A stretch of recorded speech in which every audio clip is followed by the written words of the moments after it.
بسم اللہ الرحمن الرحیم۔ میری عزیز بہنوں، بیٹیوں اور بھائیوں، رمضان کا دوسرا عشرہ مغفرت کا عشرہ شروع ہو چکا ہے۔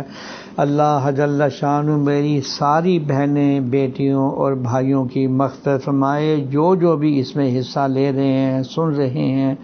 میں قرآن کریم کے بارے میں حدیثیں سنا رہا ہوں۔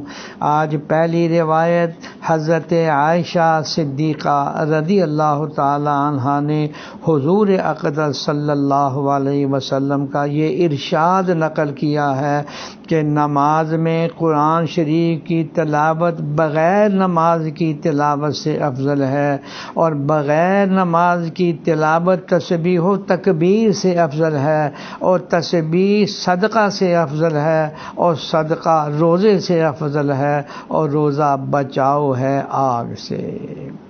اس روایت سے معلوم ہوا کہ تلاوت قرآن کا اذکار سے افضل ہونا ظاہر ہے، اس لیے کہ یہ کلام اللہ ہے، اللہ کا کلام ہے، اور پہلے معلوم ہو چکا کہ اللہ تعالیٰ کے کلام کو اوروں کو کلام پر وہی فضیلت ہے جو اللہ تعالیٰ کو فضیلت ہے مخلوق پر۔ ذکر اللہ کا افضل ہونا صدقے سے اور روایات میں بھی وارد ہے، اور صدقے کا روزے سے افضل ہونا جیسا کہ اس روایت سے معلوم ہوتا ہے۔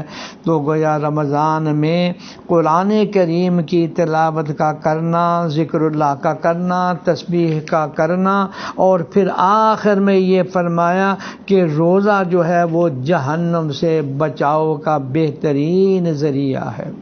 اور ایک روایت میں حضور اقدس صلی اللہ علیہ وسلم نے فرمایا، کیا تم میں سے کوئی پسند کرتا ہے کہ جب گھر واپس آئے تو 3 اونٹنیاں حاملہ بڑی اور موٹی اس کو مل جائیں؟ ہم نے عرض کیا، بے شک ضرور پسند کرتے ہیں۔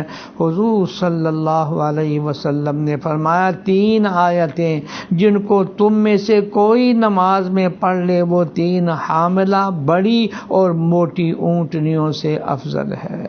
اس حدیث شریف میں چونکہ نماز پڑھنے کا ذکر ہے اور وہ بغیر نماز کے پڑھنے سے افضل ہوتا ہے، اس لیے تشبیہ دی ہے حاملہ اونٹنیوں سے، اس لیے کہ وہاں بھی 2 عبادتیں ہیں، نماز اور تلاوت، اور ایسے یہاں بھی 2 چیزیں ہیں، اونٹنی اور اس کا حمل۔ اگلی روایت میں حضور اقدس صلی اللہ علیہ وسلم نے نقل کیا ہے، فرمایا ہے کہ کلام اللہ شریف کا حفظ پڑھنا 1000 درجہ ثواب رکھتا ہے، اور قرآن پاک میں دیکھ کر پڑھنا 2000 تک بڑھ جاتا ہے۔ حافظ قرآن کے متعدد فضائل ہیں۔ اس حدیث شریف میں جو دیکھ کر پڑھنے کی فضیلت ہے وہ اس وجہ سے ہے، قرآن پاک کہ دیکھ کر پڑھنے میں تدبر اور فکر زیادہ ہے۔